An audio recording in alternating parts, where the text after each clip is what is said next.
சித்தர்களுடைய பரிபூரணமான அருளாசி இருந்ததுனால தான், அவருடைய மாறாத அன்பும் அருள்மலையும் என் மீது இருந்ததால் தான். திங்கக்கிழமை சத்யேந்திரருக்கு 11 தீபம் போடுவேன். மனிதனுடைய வெற்றியின் வகைகள் 11: எழுத்து வெற்றி, பேச்சு வெற்றி, காரிய வெற்றி, சொல் வெற்றி, செயல் வெற்றி, குடும்ப வெற்றி, நிதி வெற்றி, தொழில் வெற்றி, இப்படி 11 வெற்றிகளும் நமக்கு வரணும். வந்தால் தானே நம்ம நடக்கணும். 11 தீபத்தை போடுவேன்.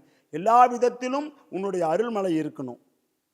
எனக்கு இதை கொடு அதை கொடுன்னு கேட்கல, தன்னை போல எல்லாம் வந்துருச்சு. நான் ஒரு பள்ளியில் 31 பேர் வேலை செஞ்சாங்க. 31வது ஆளாக போனேன். வெளியில் வரும்போது நம்பர் 1 வெளியே வந்தேன். இந்த இடத்துல பள்ளியை உருவாக்கிட்டு தான் வெளியில் வந்தேன். உழைப்பு, திட்டமிட்டு முன்கூட்டியே திட்டமிடுதல்.